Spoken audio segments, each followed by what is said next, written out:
Hello guys, so welcome back to my YouTube channel. Ngayon, magbabalik ulit ako at para i-discuss sa inyo naging trade dito sa GBP USD last August 21, 2023. So, dito tayo ngayon sa 4-hour time frame. Still, meron tayong bullish structure. Okay, so ito yung H4. And then, nagtap tayo sa ating H4 demand.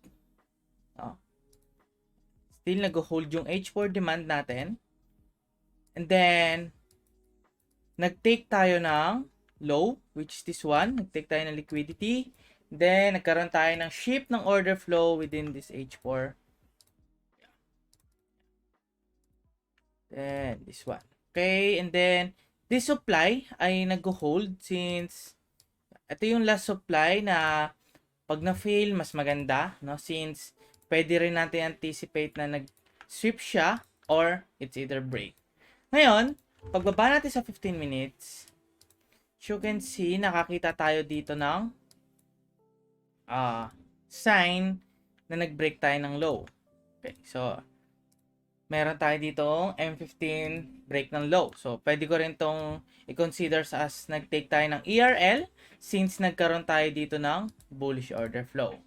So, yung naging trade ko dito ay kinakatch ko lang yung possible pullback, which is naghanap lang ako ng sign na pwede tayong mag-cause ng pullback, which is etong supply na to ay high probability para sa akin dahil this supply ay nag-cause siya ng break and meron din siyang tinake na liquidity.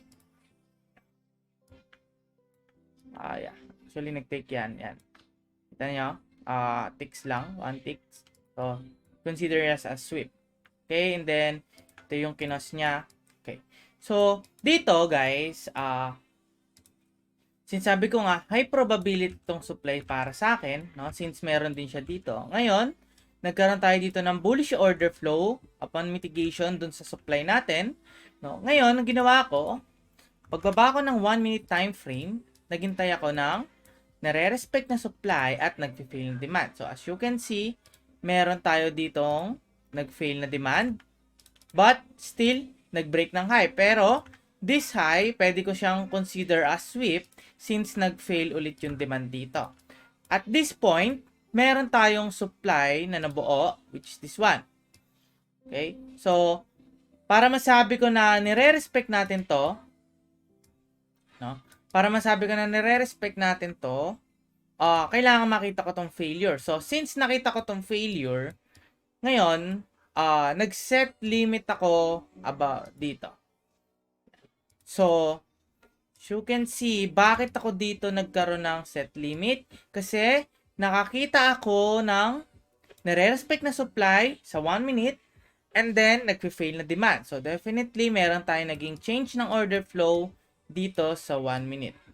Then, target ko is 5 RR.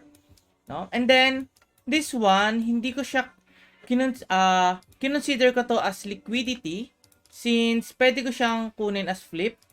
No? Pero, para sa akin, hindi siya maganda na flip. So, kinonsider ko siya as liquidity. And then, kaya ito rin yung kinuha ko dahil meron tayo ditong tinatawag na window imbalance. So, possible, ito lang yung i-take niya, kaya kinuha ko na yung full pivot. Okay? So, in this scenario, ano yung naging criteria ko? So, nag-top tayo sa M15 high probability supply para sa akin, and then nag-fail tayo ng demand, nag-respect tayo ng supply, and then nag-fail ulit tayo ng low. So, at this point, for me, magandang setup to. Okay? So, anong nangyari? So, dito guys, akala ko iwan na. Since nagkaroon tayo ng massive push down. But, as you can see, wala tayong nirespect na supply sa pagbaba nito. No? Yung dump na to, wala tayong nirespect na supply. Talagang one push lang siya. Ngayon, syempre, once na meron tayong nakitang nire-respect na supply, dun tayo magkakaroon ng cancel. So, at this point, binabasag niya yung mga supply, no? Okay. Okay, so, natag tayo na fill yung order. Then, after that, ano ginawa ni market? Karoon tayo dito ng failure in demand. Actually, pwede pa tayo magkaroon ng another scaling dito. No? But, yeah. Kontento na tayo sa isang trade. Pwede na yan.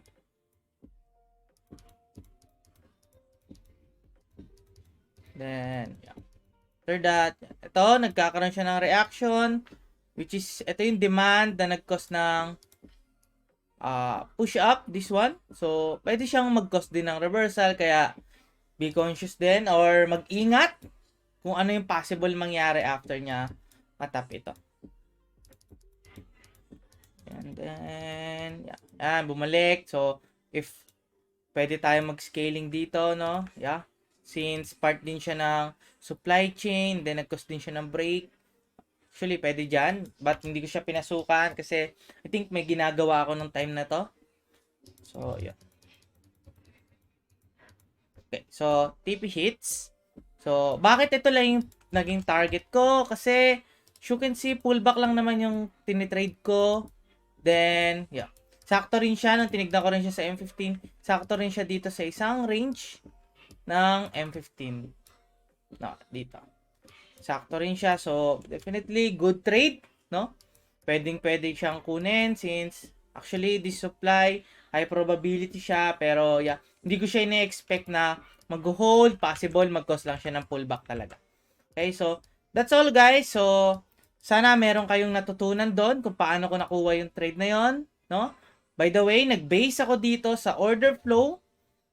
Yeah. Dito sa current order flow, like, nag-break tayo ng low, pero possible din tong sweep ng ERL. So, since nagkaroon tayo dito ng bullish order flow, so, binase ko yung trade ko. Pagka-top dito, nagtumingin ako doon sa M1 if meron ba tayong tinik na liquidity or meron ba tayong nag-fail na demand or na supply. So, that's all, guys. Thank you.